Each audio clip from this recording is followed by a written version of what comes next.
Berikut adalah video singkat mengenai Innovation Awareness, Innovation Ecosystem, and Best Practice Innovation Framework Implementation.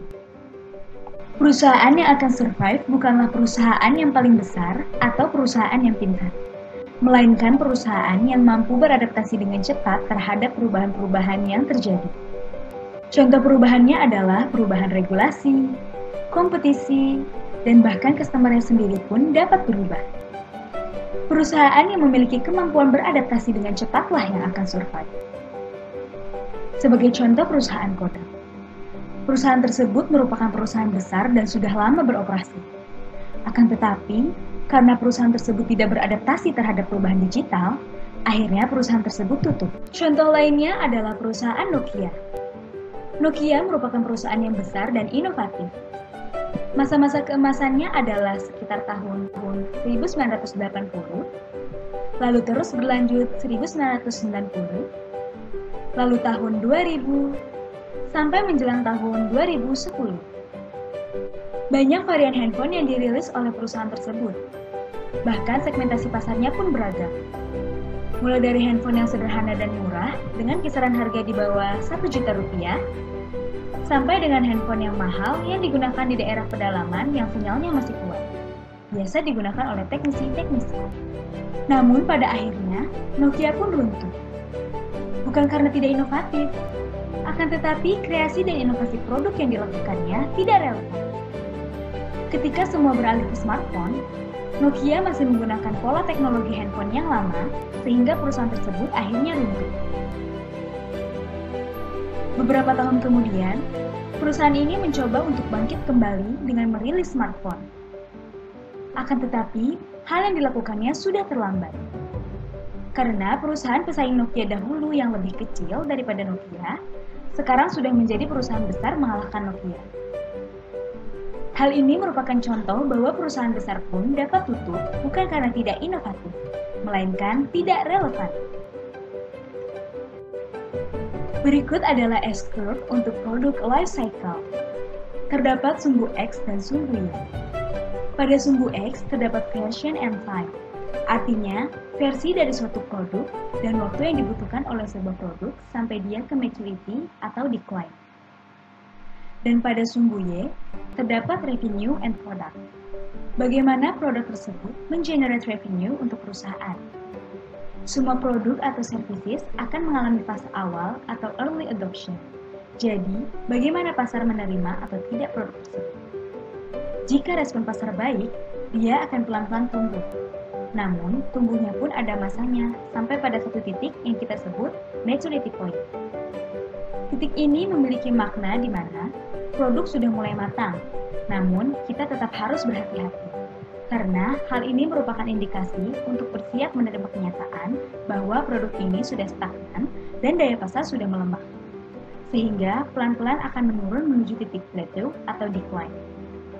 Ketika mulai turun produk tersebut, maka di sini muncul ruang jendela inovasi atau innovation window, di mana seharusnya sebuah produk sebelum mencapai titik kematangan atau maturity point, perusahaan produk tersebut sudah melakukan inovasi seperti halnya kira-kira harus mengeluarkan versi seperti apa untuk produknya dan melakukan analisa untuk segmentasi produknya.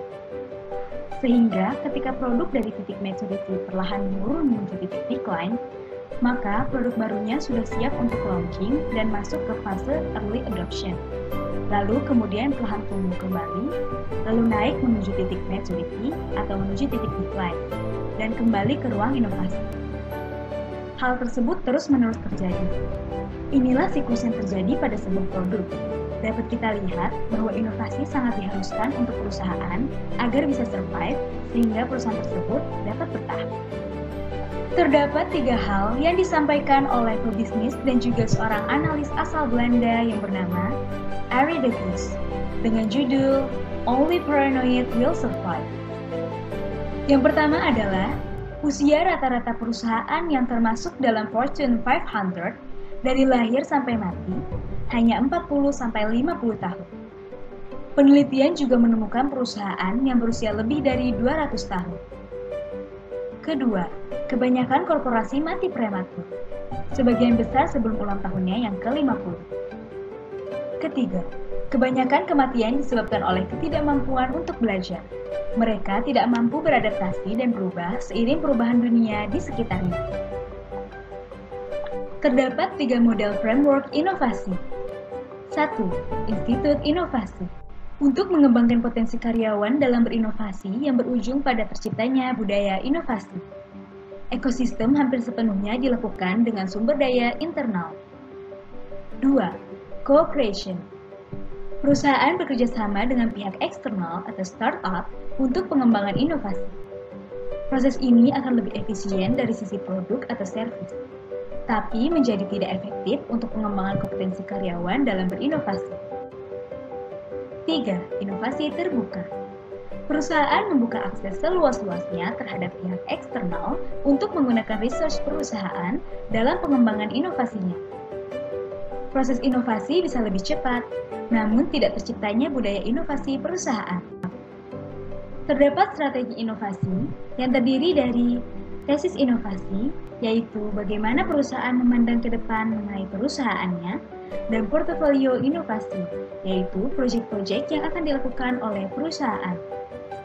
Lalu dihipotesis ke implementasi inovasi, di mana produk dipelajari, dibuat, diuji, dan diiterasi. Kemudian produk tersebut dieksperimen ke user. Setelah itu, user mengiterasi kembali ke implementasi inovasi. Lalu data tersebut menuju manajemen inovasi, yang terdiri dari framework inovasi dan accounting inovasi. Accounting inovasi di sini yaitu pencatatan segala jenis aktivitas yang dilakukan selama eksekusi inovasi. Di sini, kami berikan contoh best practices di salah satu perusahaan, yaitu Astra Honda Motor. Pada perusahaan ini, terdapat 5 company value, yaitu focus on customers, respect others, teamwork, innovation, dan integrity. Kita akan fokus pada inovasi. Inovasi sangatlah penting pada value perusahaan, karena merupakan bentuk support perusahaan terhadap aktivitas inovasi yang menjadi modal yang sangat besar bagi perusahaan. Penanaman inovasi value pada perusahaan ini ialah ketika karyawan yang baru masuk diinduksi dengan inovasi melalui training, sehingga dalam bekerja ada program-program inovasi yang sudah ada. Jadi, inovasi harus mendarah daging dalam diri karyawan. Innovation value adalah selalu kreatif dalam menciptakan ide, mencari peluang perubahan atau terobosan, dan mengeksekusinya menjadi tindakan yang memberikan nilai tambah yang berlipat. Perilaku kunci dari innovation value adalah yang pertama ialah mengidentifikasi peluang perubahan atau terobosan yang memberikan nilai tambah. Yang kedua ialah menciptakan ide kreatif atau fresh thinking dan mengeksekusinya menjadi tindakan, sehingga memberikan nilai tambah yang berlipat. Dalam innovation value, terdapat perilaku terpuji dan perilaku tidak terpuji. Perilaku terpuji dari innovation value adalah mencari inspirasi dari berbagai sumber untuk memunculkan ide kreatif, terbuka terhadap perubahan, peka terhadap kebutuhan akan perubahan, berani mengemukakan ide-ide baru yang memberikan nilai tambah yang berlipat, mengimplementasikan ide-ide baru melalui program inovasi perusahaan.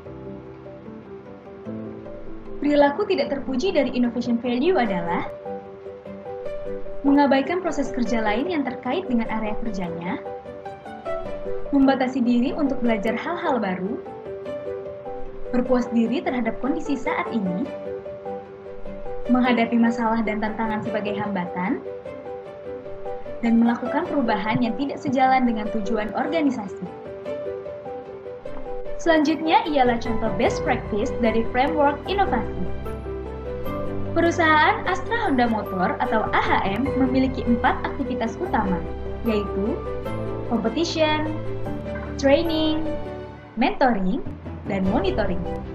Pada aktivitas competition, AHMIC membuat dan mengelola sistem kompetisi yang baik dan terstruktur, sebagai sarana interaksi, berbagi, dan belajar. Sedangkan pimpinan kerja mendorong karyawan yang ada di bawahnya untuk mendaftarkan proyek improvement ke bagian AHMIC. Pada aktivitas training, HMIC menyusun dan memberikan pengetahuan pendukung aktivitas-aktivitas improvement dan innovation kepada seluruh karyawan. Sedangkan pimpinan kerja mendaftarkan staf yang akan diikutsertakan dalam training improvement ke bagian HMIC. Pada aktivitas mentoring, HMIC memberikan pendampingan dalam setiap prosesi dan langkah pembuatan laporan project-project improvement atau innovation. Sedangkan pimpinan kerja memberikan dukungan dan pendampingan kepada tim yang ada di bawahnya saat melakukan project improvement. Pada aktivitas monitoring, HMIC menjaga tingkat keaktifan karyawan dalam kegiatan improvement atau innovation. Sedangkan pimpinan kerja melakukan monitoring jumlah karyawan aktif dan jumlah improvement yang ada di bawahnya, dan bersama HMIC melakukan program peningkatan improvement. Selanjutnya ialah kategori dan lingkup project improvement pada perusahaan Astra Honda Motor yang disebut dengan playground. Pada level operasional, terdapat 3 playground, yaitu Idea Proposal atau IP, Quality Control Circle atau QCC, dan Quality Circle for Management atau QCM. Idea Proposal. IP merupakan proyek individu untuk golongan 1-3, yaitu operator, fokus pada perbaikan di area kerja sendiri, mengutamakan ide original dan spesifik. Fasilitatornya adalah golongan 4, yaitu kepala seksi, leadernya individu dan tidak memiliki member. Lalu Quality Control Circle. QCC merupakan tim project golongan 1-3. Tema perbaikan lintas bagian di level departemen. Validasi project berdasarkan teamwork, ide perbaikan, dan performance result. Fasilitatornya adalah golongan 4. Leadernya golongan 3, dan membernya golongan 1-3. Selanjutnya, Quality Circle for Management. QCM merupakan tim project golongan 4. Tema perbaikan lintas bagian di level divisi. Validasi project berdasarkan teamwork, ide perbaikan, dan performance result. Fasilitatornya adalah golongan 5, yaitu Manager Up, leadernya golongan 4, dan membernya golongan 3-4. Sekian dan terima kasih.